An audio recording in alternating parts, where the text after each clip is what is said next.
This is going to be kind of a combination of projects. What ties them together are the concepts of risk and trust.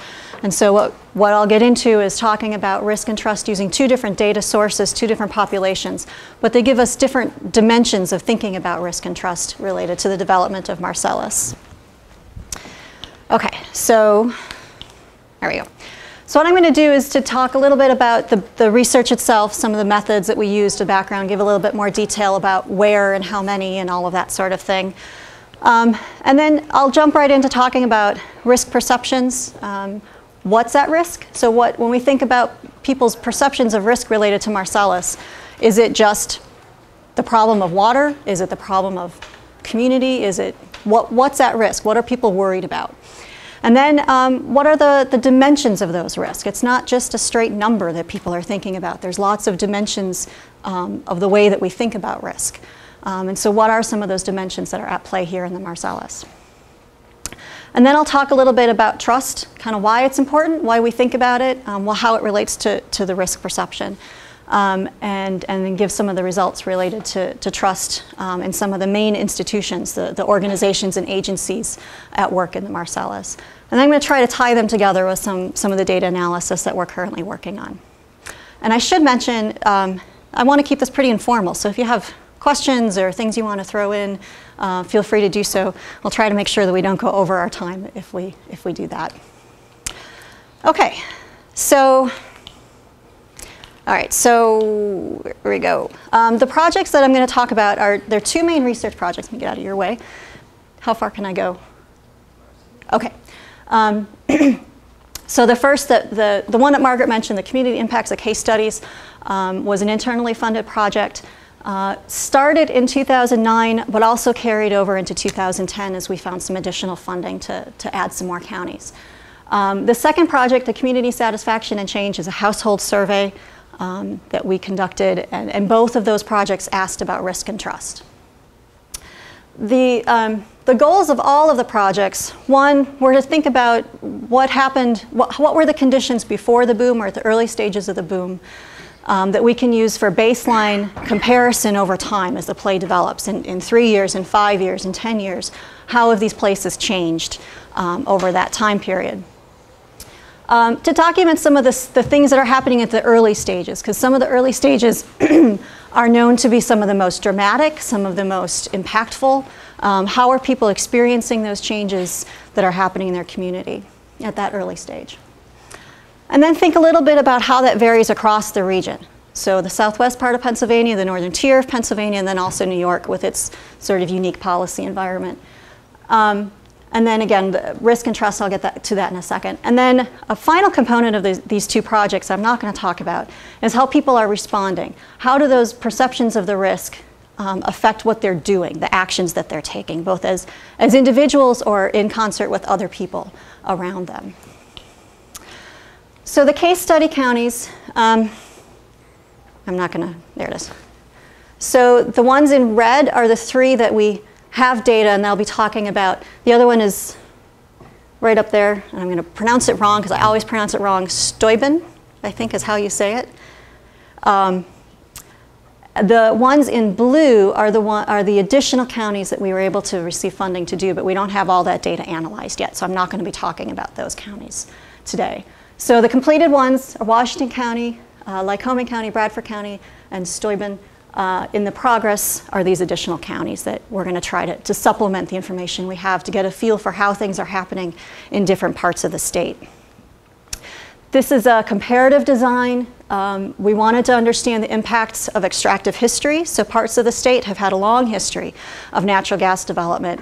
Others have not. How does that affect the way they experience these changes? So we have a comparative design based on both the history of extraction and also the level of activity that they were experiencing in those early stages.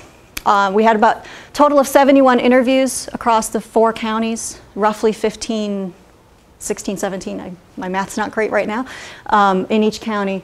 All of them were audio taped and then transcribed verbatim, and then coded for the content, coded for the topics within those interviews.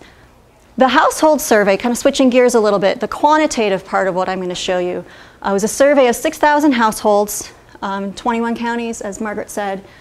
in Pennsylvania and 8 in New York. It was a mail survey conducted the fall of '09 through the spring of '10. I think the last ones started coming in April. We received a total of 1,918 completed surveys, which was about a 35% response rate, which for mail surveys right now is not so bad. So this is a list of the counties that were in that household survey sample. And you can see we ranged from counties with very little activity, Bedford, Blair, but still in the shale, Wayne, Sullivan. And these are 2009 numbers. So these are the numbers at the time we did the survey, not current numbers. Up through Bradford, Greene, Washington, Tioga, Susquehanna, Lycoming, lots more activity. And then, of course, the 8 New York counties, again, all in the shale, and had significant leasing activity prior to the moratorium, but no drilling. The survey itself covered a lot of different topics. We asked about how they perceive their community now. That's the baseline data, so we can see how that may change over time. Environmental attitudes, because we know that plays a significant role in how people are thinking about the Marcellus. And then specifically their experience with the Marcellus, if they've leased, if they live near a well, employment in the industry, so on, their direct experience. And then perceptions of the risk and perceptions of the impacts. What do they expect will change because of the development? And then the series of demographics, gender and age and education and so on. So when we started this research, we were trying to figure out what's the literature that we need to start thinking about this, and what does that literature point us towards? So the literature in sociology, especially rural sociology, draws from boomtown literature, which is from the 70s and 80s with energy development in the western US and how that affected the communities where that took place. In most cases, not all, it's not all settled, but in most cases it led to sort of rapid change, rapid disruption of community relationships, the ways people lived in the community, the ways people interacted, the way they felt about their community. Now some of that research has been questioned for lots of different reasons, methodologically, theoretically, but there's still enough there that it was a good place to start. One of the things that they do in that research more recently is talk about how it unfolds in stages. So you have this massive boom in the beginning, and then as the economy for that particular mineral or resource slows down, dries up, becomes economically not advantageous to do it in the way they're doing in that place, the community leads to sort of a bust, the workers go away, the industry goes away, and over time the community recovers. And so how do we think about those changes over time? And how do we think about that in the context of Marcellus, where we're talking about 50, 75, 100 years? We don't know. Another point about that literature is that the people experience it in very different ways depending on their social group, what part of the community they're in, their relationship to the material, to the industry. Some people are going to benefit more than others. Some people are going to bear more costs than others. And so how do we think about those different groups within the community? And this can be thought of in terms of any sort of rapid change in rural areas. This could be related to, for example, amenity development, so massive tourism development. It could also be similar to, think about the slaughterhouse developments in the Midwest, rapid growth of an industry, change in the community's population, and dynamics within those communities. So it's kind of within that realm that we were starting with. Thinking about it from a conceptual model and what are we interested in thinking through.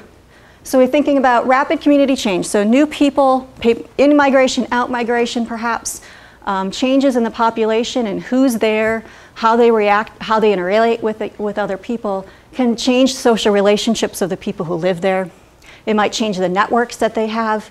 And networks are crucial for how we get along in life. They give us social support.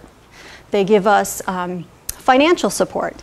You know, the people around you that you know who help you with grocery shopping if you're sick, or the people who babysit your kids if you're in a bind. Those kinds of people, are they going to still be there over time? So those kinds of networks become pretty crucial, and if there's changes in those networks, they can lead to other changes.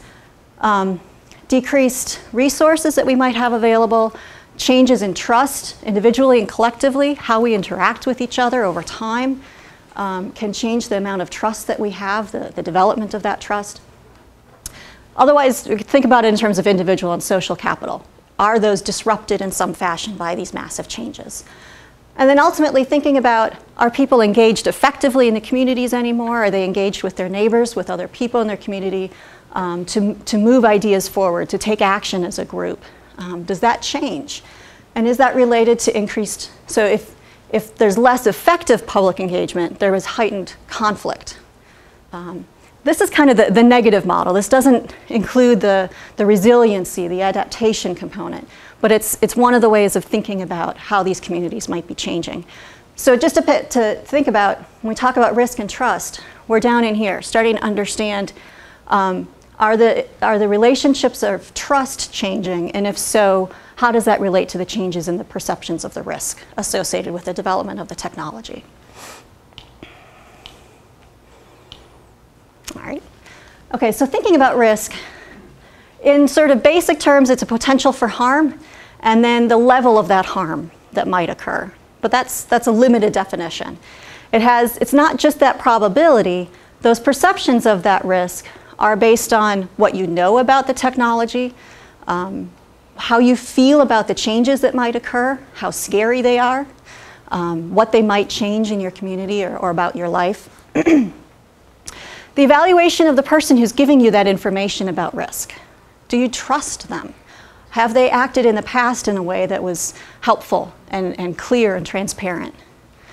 And then our views and our expectations about technology in our life. All of that flows into how we think about a risk from a particular technology. So it's not just a 10% chance of something happening. There's much more involved in that perception. So when we think about technological risk, some of the theories that were particularly helpful in thinking about it is some people call it the new species of trouble. It's not as visible, and it's not easy to track. Think about how a pollutant moves through a media like water or air.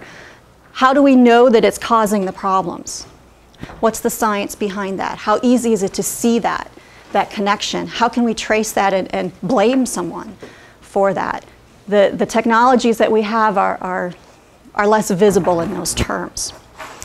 And so we have a greater reliance then on the people who are telling us about those risks, because we can't always know. The complexities of the technology are such that we have to rely on those people to tell us about them. And these kinds of risks, another group calls them mundane risks. They're all around us, all the time. But they're not as likely to create catastrophe as they are to just change the way we are in our environment, the way we relate to our environment.